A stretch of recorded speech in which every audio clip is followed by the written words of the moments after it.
पिछले लगभग एक महीने से राजस्थान में विधायकों के खरीद फरोख्त की चर्चा चल रही है।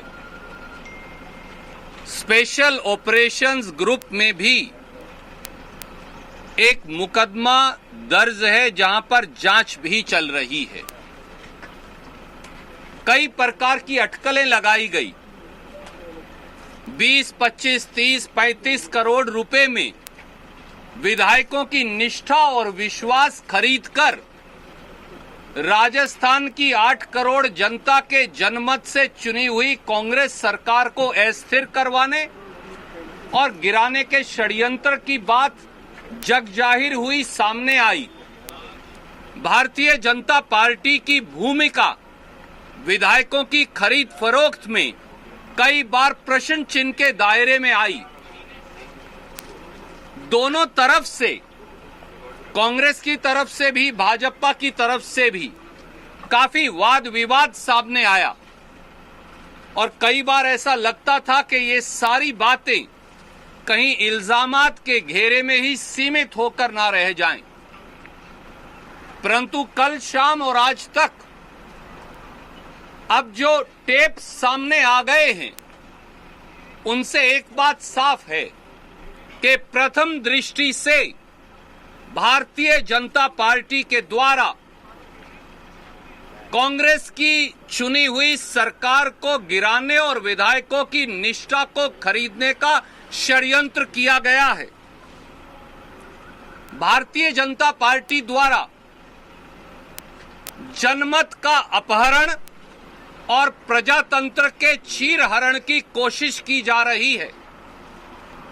राजस्थान सरकार गिराने का घिनौना षड्यंत्र अब बेनकाब हो गया है, उसकी परतें खुलने लगी हैं। अब यह साफ है कि चीन या कोरोना से लड़ने की बजाय भारतीय जनता पार्टी और मोदी सरकार सत्ता लूटने का काम कर रही है और इसका परिप्रेक्ष्य है। साथियों, याद करिए कि कोरोना महामारी के बीचों बीच मोदी सरकार ने मध्य प्रदेश में भी प्रजातंत्र का चीरहरण कर डाला था।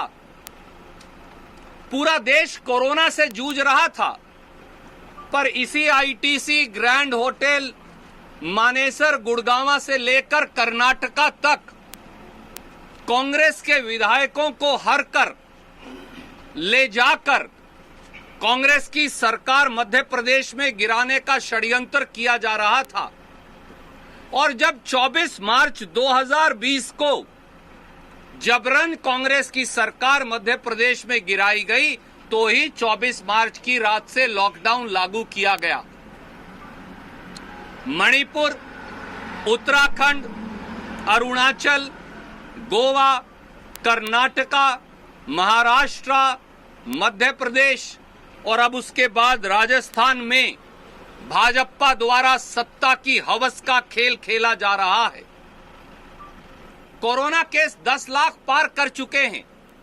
आर्थिक महामारी और महंगाई ने लोगों की जिंदगी दूभर कर दी है।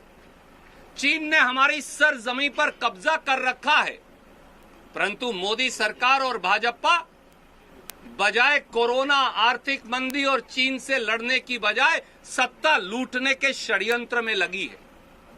पर उन्होंने इस बार गलत प्रांत को शायद चुनौती दे दी। उन्होंने 8 करोड़ राजस्थानियों के जज्बे को शायद समझा नहीं। दोस्तों, कल शाम जो 2 सनसनीखेज वह चौंकाने वाले ऑडियो टेप मीडिया के माध्यम से सामने आए हैं, इन टेप्स में तथाकथित तौर से भारत सरकार के कैबिनेट मंत्री श्री गजेंद्र शेखावत जी, श्री भंवरलाल शर्मा जी जो कांग्रेस के विधायक हैं, वे भाजपा नेता संजय जैन जी की तथाकथित बातचीत सामने आई। इस तथाकथित बातचीत में पैसों की सौदेबाजी, विधायकों की निष्ठा खरीदने और राजस्थान की सरकार गिराने का षड्यंत्र सामने आया है। यह अपने आप में लोकतंत्र के इतिहास का एक काला अध्याय है और वो टेप्स जो अब जग जाहिर हैं, मीडिया पर चलाए जा रहे हैं, उनकी कुछ लाइनें मैं आपको पढ़कर बताऊंगा और हमारे 5 प्रश्न हैं। ये ऑडियो टेप 1 है जिसका ट्रांसक्रिप्ट मैंने रिकॉर्ड किया है और इसके बीच में साफ शब्दों में लिखा है, श्री भंवरलाल शर्मा विधायक और भाजपा नेता संजय जैन की तथाकथित बातचीत। हाँ साहब बात करवाइए, भंवरलाल जी हेलो। और फिर आगे वो कहते हैं, संजय जैन हाँ वो तो ठीक है पर वो एक बार संख्या बल देख लेना, हमने आज ही बुक पहुंची है आप। भंवरलाल सरकार तो रहनी कोनी बर्खास्त करनी पड़ेगी। संजय जैन तुरंत है जे यानी जो की व्यवस्था मैं आपने बताई है, मेरे जिम्मे है आपकी और गिरधारी की। गिरधारी जी सीपीएम के विधायक का नाम है जैसा आप सब जानते। व्यवस्था मैंने बताई, आपने बताई है, मेरे जिम्मे है आपकी और गिरधारी की। भंवरलाल ठीक है। संजय जैन और मैंने साहब को मैं कह दियो कि सचिन जी की तरफ से वाह लिस्ट में कोनी आवे, बात बढ़िया रहेगी, आपकी बात गोपनीय रहेगी, जिया चावे मैं करवा रहा हूं। भंवरलाल अमाउंट की बात हो गई है ना। संजय जैन हाँ ताने कल कही थी वह बात एकदम खरी है। अगर ये आदान प्रदान नहीं साथियों तो फिर ये क्या है। और आगे जो कहा जाता है वो उससे भी अजीबो गरीब है। जो ऑडियो 2 है मैं उसका एक हिस्सा आपको पढ़कर बताना चाहता हूं। संजय जैन हाँ तो उस परिस्थिति में तुम्हारा मैंने साहब को बता दिया है कि 2 जने हैं जो बहुत हेजिटेशन कर रहे हैं, उनकी डायरेक्ट आपसे बात है, वो जो डिटेल देंगे वहां वो काम है वो तुरंत प्रभाव से होना चाहिए। वो बोले संजय भाई आपने बता दिया, कहीं कोई दिक्कत नहीं है, तुरंत काम होगा। भंवरलाल ये है। और उसके बाद जो कहा गया कॉल, भंवरलाल अगर दिन में संभव हो तो गजेंद्र जी से बात और करवा देना। संजय जैन बोलो तो अभी करवा दूं। भंवरलाल हाँ करवा दो। और उसके बाद फिर कॉल पैच की गई, ये महत्वपूर्ण है। गजेंद्र सिंह शेखावत हेलो। भंवरलाल हाँ जी। गजेंद्र सिंह अर्ज कर रहा हूं महाराज। भंवरलाल ओहो मैं उम्र में बड़ा हूं तो आशीर्वाद दे दूं, विजयी भव विजयी भव। गजेंद्र बिल्कुल साहब आपके आशीर्वाद से विजयी होते हैं। भंवरलाल सारा मामला 1-2 दिन में संख्या पूरी हो जाएगी। गजेंद्र बस एक बार संख्या पूरी हो जाए फिर हम यहां से भेज देंगे। अब तो क्या है, कल मैंने भी संजय जी से बात की, अपने को 8-10 दिन तो इधर ही रहना है। राज तो 15 दिन तक बाड़े में तो रह नहीं सकता, जैसे ही लोगों को छोड़ देंगे लोग इधर आ जाएंगे।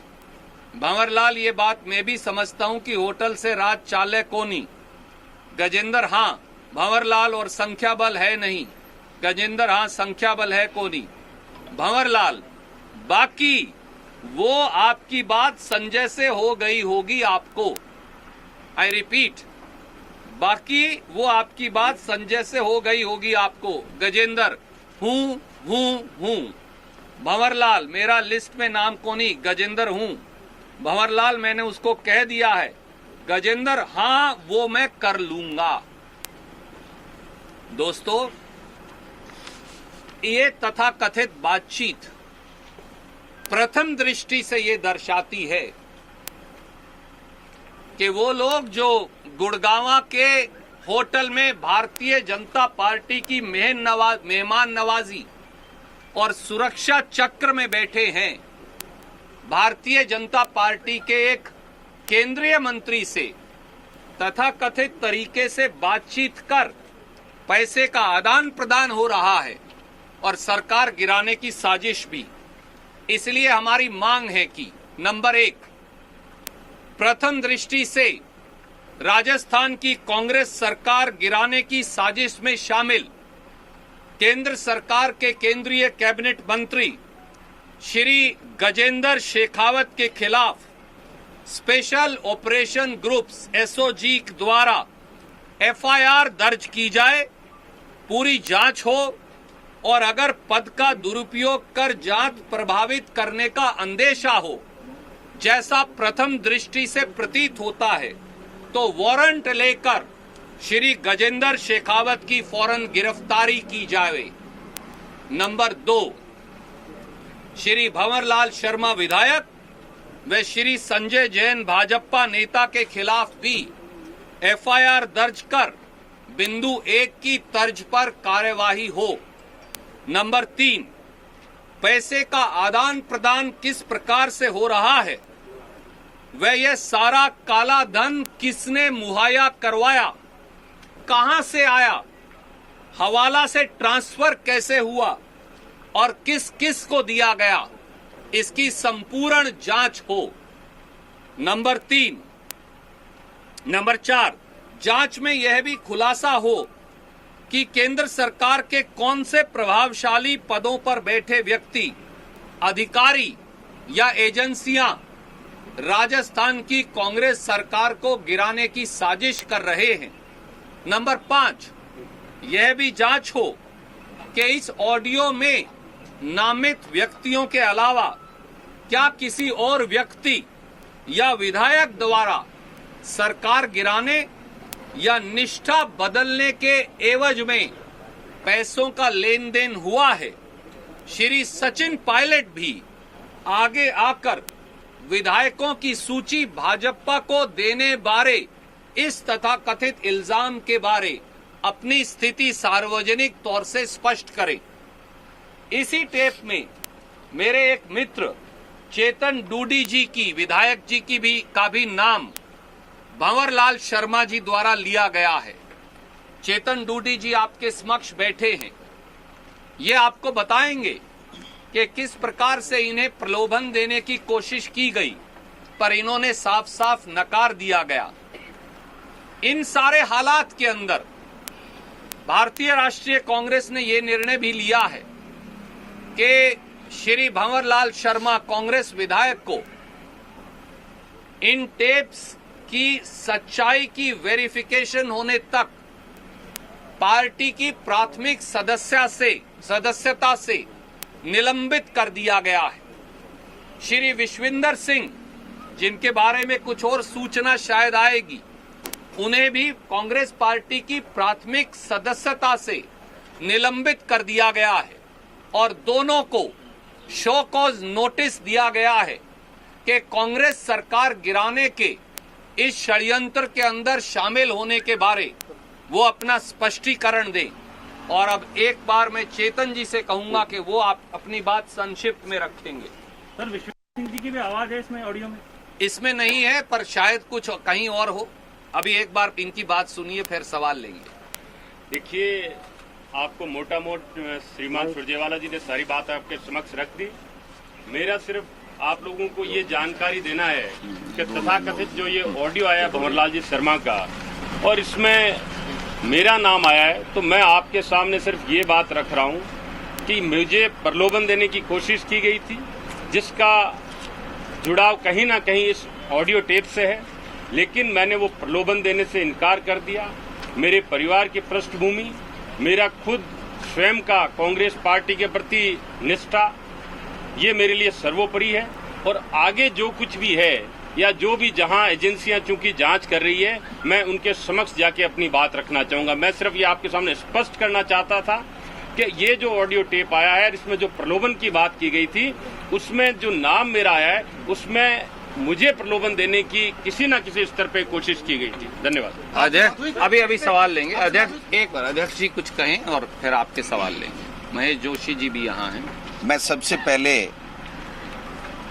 मुझे एक छोटे से कार्यकर्ता को राजस्थान प्रदेश कांग्रेस कमेटी का अध्यक्ष नियुक्त किए जाने पर अखिल भारतीय कांग्रेस कमेटी की हमारी अध्यक्षा आदरणीय सोनिया गांधी जी का, हमारे नेता आदरणीय राहुल गांधी जी का आदरणीय के.सी. वेणुगोपाल जी का, अविनाश पांडे जी का, माननीय मुख्यमंत्री जी का, आदरणीय सुरजेवाला जी का, तमाम नेताओं का आभार प्रकट करना चाहता हूं कि उन्होंने मुझे ये जिम्मेदारी दी है। मैं इस मौके पर मेरे मीडिया के साथियों का भी धन्यवाद करना चाहूँगा कि जिस प्रकार से पिछले 5 साल में भारतीय जनता पार्टी की सरकार चली और जो भ्रष्टाचार हुआ उसमें हमने राजस्थान की विधानसभा में जो आवाज़ राजस्थान के जनता की ओर से उठाई, उसको गांव ढाणी में पहुंचाने में हमारी सबकी ईमानदारी से मदद की। इसके लिए भी मैं इस मौके पर पहली बार बोल रहा हूं, तो मीडिया के बंधुओं का भी धन्यवाद देना चाहता हूं। मैं ज़्यादा लंबी चौड़ी बात नहीं करता। आदरणीय सुरजेवाला जी ने बहुत साफ और स्पष्ट शब्दों में ये बता दिया है कि जिस प्रकार से चुनी हुई सरकार को गिराने के लिए जो षड्यंत्र सत्ता के लालची लोग, भ्रष्टाचार के आकंठ में डूबे हुए भारतीय जनता पार्टी के नेता जो कर रहे थे, वो निश्चित रूप से जनता के सामने आ गया है। और जो रहा बचा खुचा है वो मैं समझता हूं जो पुलिस केस है उसके बाद में सामने आ जाएगा। गजेंद्र सिंह जी ने कल एक ट्वीट करके, मैं प्रदेश अध्यक्ष बना तो मुझे ये कहा था कि महाराणा प्रताप की महानता और स्वाभिमान और हम देश महान मानते हैं, आप परिवार को महान मानते हो। मैं उसके ऊपर अपनी बात कहना चाहता हूं कि हाँ, मैं उस परिवार को महान मानता हूं जिसने इस देश की एकता और अखंडता के लिए इंदिरा जी शहीद हो गई, राजीव जी शहीद हो गए। उस परिवार को महान मानता हूं, उस पार्टी को महान मानता हूं जिस कांग्रेस पार्टी ने इस देश को आजाद किया है। लेकिन मैं गजेंद्र सिंह जी से पूछना चाहता हूं कि महाराणा प्रताप ने उनकी महानता, उनका शौर्य, उनकी वीरता, उनका स्वाभिमान। तो कांग्रेस रणदीप सुरजेवाला ने यहाँ पर एक प्रेस कॉन्फ्रेंस की, आपने सुना, वहां पर वीडियो जो टेप रिकॉर्डिंग सामने आई थी कल, उस पर ये प्रेस कॉन्फ्रेंस कांग्रेस यहाँ पर कर रही है। मेरे साथ मेरे सहयोगी अरविंद ज्यादा अपडेट के लिए यहाँ पर जुड़ गए हैं। अरविंद, सीधा हमला बीजेपी पर कि आप हमारे विधायकों की खरीद फरोख्त की फिराक में थे और हमारी सरकार गिराने की जो आपकी कोशिश है वो नाकाम हो रही है। यहाँ पर मध्य प्रदेश में जो कुछ हुआ वो राजस्थान में दोबारा नहीं दोहराया जा सकता है, ये कहा सुरजेवाला ने।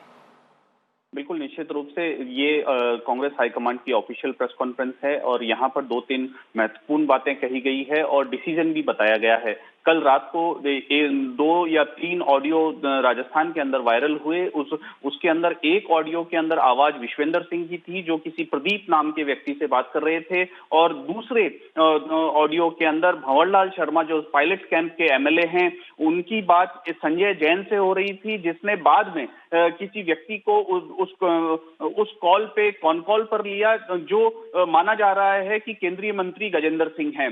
अब कांग्रेस पार्टी ने बाहर आकर रणदीप सिंह सुरजेवाला ने उन दोनों जो वायरल ऑडियो चैट थी उनका टेक्स्ट पढ़ा है जनता के सामने और उन्होंने मांग की है, सबसे बड़ी मांग जो कांग्रेस पार्टी ने अभी की है कि अगर गजेंद्र सिंह केंद्रीय मंत्री इस ऑडियो टेप में शामिल हैं तो वो राजस्थान की सरकार को गिराने, कांग्रेस के एमएलए को खरीदने के अक्यूज भी हैं और उनके खिलाफ एक एफआईआर दर्ज की जानी चाहिए। दूसरा बड़ा कदम कांग्रेस पार्टी ने ये उठाया है कि उन्होंने भंवरलाल शर्मा और विश्वेंद्र सिंह दोनों को पार्टी की प्राथमिक सदस्यता से निष्कासित कर दिया है।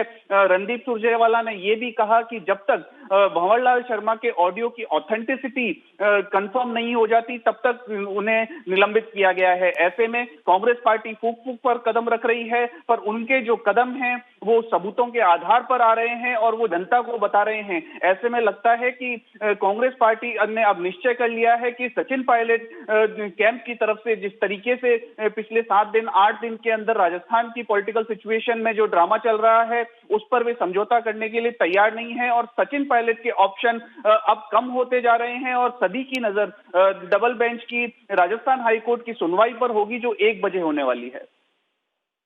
Back to you. बिल्कुल बिल्कुल। और आज की ये प्रेस कॉन्फ्रेंस अरविंद, अगर देखा जाए तो राजस्थान हाईकोर्ट के जो आज यहाँ पर राजस्थान हाईकोर्ट जो कुछ भी कहता है, विधायकों ने जो इल्जाम यहाँ पर लगाए हैं कि आपने कैसे हमारी सदस्यता यहाँ पर रद्द कर दी है, उस पर जो सवाल उठाए हैं, उससे पहले ये प्रेस कॉन्फ्रेंस काफी मायने रखती है। देखिए, पॉलिटिकली ये प्रेस कॉन्फ्रेंस काफी मायने रखती है, पर इसका कोई इम्पैक्ट हाईकोर्ट की सुनवाई पर आएगा ऐसा बिल्कुल नहीं है, क्योंकि हाईकोर्ट के अंदर सचिन पायलट ग्रुप ने जो पिटीशन लगाई है, जो क्यूरेटेड पिटीशन उन्होंने लगाई है, उसमें जिस तरीके से स्पीकर सीपी जोशी ने उन्हें नोटिस दिया है, उसके प्रोसीजर को चैलेंज किया है, और 10th शेड्यूल जिसे आम भाषा के अंदर दल बदल कानून कहा जाता है, उसके कुछ प्रोविजंस को चैलेंज किया है। ऐसे में कोर्ट की कार्रवाई बिल्कुल नियम और कानून के ऊपर आधारित होगी, पर उससे पहले पॉलिटिकल माहौल के अंदर जिस तरीके की स्थितियां राजस्थान में चल रही हैं, ये ऑडियो टेप वायरल होने के बाद कांग्रेस पार्टी के मीडिया सेल के प्रभारी का बाहर आकर एक केंद्रीय मंत्री के खिलाफ एफआईआर की मांग करना, दूसरी चीज उनके दो जो एमएलए हैं, विश्वेंद्र सिंह टूरिज्म मिनिस्टर थे जो सैक किए गए थे, उनको प्राथमिक सदस्यता से निलंबित करने का सीधा सीधा मतलब है कि कांग्रेस हाईकमांड अब समझौते के मूड में नहीं है। उनका सीधा सीधा मैसेज सचिन पायलट कैंप के एमएलए को है कि या तो वो शाम 5 बजे तक वापस आ जाएं, या फिर वो डिस्क्वालिफिकेशन की जो प्रक्रिया है स्पीकर के सामने, उसमें सीधे सीधे भागीदार होंगे। Back to you. बिल्कुल बिल्कुल अरविंद, एक अहम बात यहाँ पर यह भी है कि ये जो 2 ऑडियो टेप्स कल रात को लीक हुए हैं, या यूं कहें कि सामने आए हैं, जिसमें विधायकों की खरीद फरोख्त की बात यहाँ पर की गई है, ऐसे में क्या बीजेपी की तरफ से कोई प्रतिक्रिया आई है? क्योंकि जिस मिनिस्टर का नाम यहाँ पर इस ऑडियो टेप में लिया गया है वो यूनियन मिनिस्टर है, केंद्र में मंत्री हैं, इतने बड़े नेता का नाम यहाँ पर सामने आना बीजेपी के लिए भी मुश्किल खड़ी कर सकता है। बिल्कुल, निश्चित रूप से गजेंद्र सिंह को काफी सवालों के जवाब जरूर देने पड़ेंगे, पर जिस तरीके की रिपोर्ट्स हमारे पास आई हैं उसमें गजेंद्र सिंह का पहला रिएक्शन ये है कि ये मेरी आवाज नहीं है और ये मेरी भाषा नहीं है, क्योंकि राजस्थान के अलग अलग इलाकों के अंदर जो एक्सेंट लोगों का होता है उसके हिसाब से भी लोगों को पहचाना जा सकता है। पर इस तरीके के एक्सक्यूज हमेशा दिए जाते हैं जब इस तरीके के ऑडियो टेप सामने आते हैं, पर ऑफिशियल प्रतिक्रिया भाजपा की यहाँ पर सामने आ चुकी है, जहां पर प्रदेश अध्यक्ष सतीश पूनिया ने यह कहा है कि कांग्रेस अपने अंदरूनी कलह को भाजपा पर थोपना चाहती है, और जिस तरीके से ऑडियो मीडिया में प्लांट किए गए हैं ये सीधी सीधी अशोक गहलोत गवर्नमेंट की साजिश है। ऐसे में भाजपा निश्चित रूप से अपने आप को इस पूरी प्रक्रिया से दूर करना चाहेगी, और जब सचिन पायलट ग्रुप राजस्थान सरकार को गिराने में नाकामयाब होगा तो भाजपा का अब राजस्थान की राजनीति और सचिन पायलट में इंटरेस्ट धीरे धीरे कम होता जाएगा। Back to you. जी अरविंद, एक और अहम सवाल यहाँ पर ये कि यहाँ पर जब मीडिया ने ये पूछा कि आपने सचिन पायलट पर कोई एक्शन क्यों नहीं लिया, तो सुरजेवाला ने क्या कुछ कहा? देखिए, अभी तक जो सुरजेवाला की प्रेस कॉन्फ्रेंस थी, उन्होंने ये जरूर मांग की है कि सचिन पायलट को बाहर आना चाहिए, कि इन ऑडियो के अंदर भंवरलाल शर्मा जिस लिस्ट की बात कर रहे हैं वो लिस्ट सचिन पायलट ने तैयार की है, वो किसको देना चाहते थे, किससे पैसा आने वाला था, पर ये सीधा सीधा एक इन्वेस्टिगेशन का इशू है। रणदीप सिंह सुरजेवाला की प्रेस कॉन्फ्रेंस है वो पूरी तरीके से पॉलिटिकल है। कांग्रेस हाईकमांड का जो विचार है वो रणदीप सिंह सुरजेवाला रख रहे हैं और डिमांड कर रहे हैं कि सचिन पायलट को अब सामने आना चाहिए। इस पूरे पिछले 7 दिन के घटनाक्रम में आपने देखा होगा कि सचिन पायलट अभी तक सामने नहीं आए हैं। सचिन पायलट इसे पार्टी का इंटरनल घरेलू मामला बता रहे हैं, और पर ये नहीं बता रहे हैं कि क्या वो घर वापसी के लिए तैयार हैं या वो घर छोड़कर जाना चाहते हैं। बिल्कुल, बहुत बहुत शुक्रिया अरविंद इस तमाम अपडेट को हम तक पहुंचाने के लिए। तो सुबह सवेरे कांग्रेस की ये जो प्रेस कॉन्फ्रेंस हुई है, एक बार फिर राजस्थान की सरकार में जो सियासी हलचल है वो थमने का नाम नहीं ले रही है। बीजेपी पर सीधा आरोप उसके विधायकों की खरीद फरोख्त का।